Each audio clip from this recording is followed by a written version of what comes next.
पैसा, दौलत, माल ज़ाया होने से बचाना चाहते हैं तो 4 काम करें। ये चारों काम बड़ी ज़बरदस्त किताब the art of spending money, Morgan Housel, the psychology of money, बड़ी ज़बरदस्त किताब जो मैं आपके साथ शेयर करने लगा हूँ। ये किताब नहीं, आज मैं सिर्फ 4 बातें आपके साथ शेयर करूँगा। वो 4 कौन सी चीज़ें हैं, अगर आप सीखना चाहते हैं तो इस फ्री ट्रेनिंग को मुकम्मल देखिएगा। बिस्मिल्लाहिर्रहमानिर्रहीम, अस्सलाम वालेकुम। मैं हूँ Yasin Shakir, business coach, trainer, NLP। Sir, पैसा कमाना कमाल कहाँ है? पैसे को बचाना असल कमाल है, और बचाना भी बहुत बड़ा कमाल नहीं है। पैसे को बचाकर इन्वेस्ट करना, इन्वेस्टमेंट से फ़ायदा उठाना, एंजॉय करना असल कमाल है। तो ये 4 काम आपको उस लेवल तक ले जा सकते हैं। उन 4 कामों की तरफ बढ़ने से पहले मेरी आपसे रिक्वेस्ट है कि चैनल को सब्सक्राइब कर लें।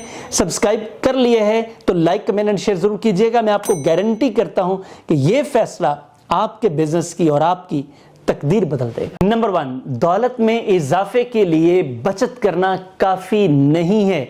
बेशुमार लोग सारी जिंदगी बचत बचत बचत बचत, पैसा पैसा बचाते रहते हैं। मैंने अभी जापान के सुजुकी नामी एक बड़े ज़बरदस्त पर्सन की कहानी, जिसने 4 करोड़ तो इकट्ठे कर लिए, लेकिन अब वो रोता फिर रहा है, फ़ायदा कोई नहीं है। 67 साल की उम्र है, यानी कि 67 ईयर्स ओल्ड है, 4 करोड़ रुपए भी हैं, फिर रो रहा है। तो सर, बचत करना सिर्फ काफ़ी नहीं है। बचत के साथ साथ उस बचत को इन्वेस्ट करना, उससे फ़ायदा उठाना, और फ़ायदा उठाकर अपनी आराम और सुकून, अपनी खुशी के लिए इस्तेमाल करना, ये बड़ा कमाल है। मसला ये है कि हम पहले खर्च करते हैं और खर्च से जो बचता है उसको बचत कहते हैं। माइंडसेट बदलना पड़ेगा। पहले बचत, फिर खर्च, बचे हुए में से खर्च करना है। तो बचत पहला स्टेप कि आपने बचाना कितना है, ये आपकी पहली तरजीह है। फिर उसमें से खर्च करना, ये आपकी सेकंड प्रायोरिटी होनी चाहिए। नंबर 2, आज बैठकर लिखें, सोचें पहले कि जब आपको कोई नहीं देख रहा होता तो तब आप कैसी ज़िंदगी गुजारते हैं, कैसे कपड़े पहनते हैं, कैसा खाना खाते हैं, कैसी ट्रैवलिंग करते हैं, कैसी शॉपिंग करते हैं। सर, जैसा जब कोई नहीं देख रहा होता तब आप रहने की कोशिश करते हैं, खाने की कोशिश करते हैं। मैं आपको गारंटी करता हूँ, हम सब इंसान सादा रहना चाहते हैं, सादा खाना चाहते हैं, सादा तरीके से सोना चाहते हैं, और सादा तरीके से ही लाइफ को एंजॉय करना चाहते हैं।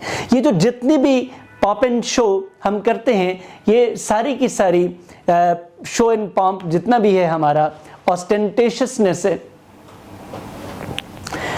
हम जितना कुछ भी शो ऑफ करते हैं, हम ऑस्टेंटेशियसनेस करते हैं, दिखावा करते हैं, जितनी भी लाइफस्टाइल इन्फ्लेशन है, ये हमारी ज़ात के लिए नहीं होती।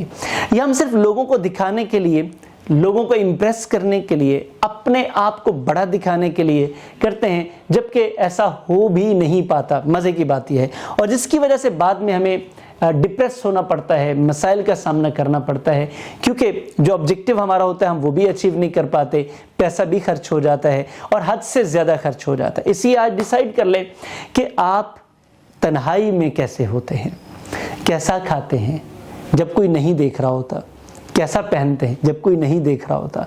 तो फिर कोई इशू नहीं है, अपने आप को सोसाइटी में उसी सादगी के लेवल पर रखें, और सादगी सोबर होनी चाहिए जो कि आपकी सोसाइटी के अकॉर्डिंगली हो। ऐसा ना हो कि आप बिल्कुल फ़कीर लगे और बाकी आपसे बेहतर लगे, तो ऐसा नहीं करना। नंबर 3, ये आज ही फैसला करें कि इस वक्त आपके पास कितनी दौलत है, और ये डिसाइड करें कि आप कितनी दौलत कमाना चाहते हैं।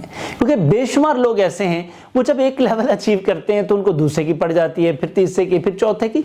दौलत कमाना बुरी बात नहीं है, लेकिन दौलत की हवस में पागल हो जाना बड़ा मुश्किल काम है। फिर इसमें आप बड़ी मुश्किल में पड़ जाते हैं। मिसाल के तौर पे, आप एक एम्प्लॉई हैं या आप एक बिजनेसमैन हैं। एम्प्लॉई हैं, आपकी सैलरी है 1 लाख रुपए, 1,20,000 हो गई है। अब आप परेशान हो रहे हैं 1,50,000 के लिए, यानी कि आप 1,20,000 पर भी खुश नहीं हैं, तो आप 1,50,000 पर भी खुश नहीं होंगे। आप बिजनेसमैन हैं, आपने 5 लाख रुपए मुनाफा कमा लिए, अब आप 10 लाख की तरफ चले गए हैं। जाना अच्छी बात है, लेकिन आपको 5 लाख पर भी खुश होना चाहिए, क्योंकि अगर आप उस पर मुतमईन नहीं है तो फिर आप 10 लाख पर भी मुतमईन नहीं हो, क्योंकि आपकी ज़िंदगी में काफ़ी का लफ्ज़ आना ही नहीं। जब वो आना ही नहीं, फिर आपने शुक्र नहीं करना। जब आपने शुक्र ही नहीं करना तो बरकत कैसे आएगी? ये हो ही नहीं सकेगा। तो इसलिए बड़ा ज़रूरी है कि आप अपनी ज़िंदगी में ये तय कर लें कि आपके पास है क्या और आप कमाना क्या चाहते हैं। नंबर 4 सर, कर्ज और फर्ज दोनों में फर्क समझें। यानी कि हम अपनी जिंदगी में जो चीजें हमारे ऊपर लागू ही नहीं होती उनके लिए भी कर्ज ले रहे होते हैं। मिसाल के तौर पे शादी किसी की है, आपने वहां पे जाना है और आप उनकी शादी के लिए आप लोगों से कर्ज ले रहे, जबकि शादी उनकी है, वक्त उनका है, कर्ज आप ले रहे और उतारना भी आपने है। कितने अफसोस की बात है वैसे। और किसी ने आपको वहां से निकालना भी नहीं है, और अगर आपको बहुत अच्छा करके चले जाते हैं तो किसी ने आपको इनाम भी कोई नहीं देना। वैसे कभी आपको आज तक मिला? आप कहीं जाएं और आपने कोई 5-7 लाख रुपए कर्ज लेकर कुछ चीजें ली हैं, वहां गए हूं, आगे से फिर भी मुंह सीधा नहीं होता। तो जब आपको पता है कर्ज आपने उतारना है, वहां जाके आपको कोई शाबाशी भी नहीं मिलनी, तो क्या जरूरत है कर्ज उठाने की? अपने मीन्स में रहिए। तो कर्ज और फर्ज जो लाजमी चीजें उनके लिए काम करें। मेरा यकीन है आपको कर्ज भी नहीं लेना पड़ेगा।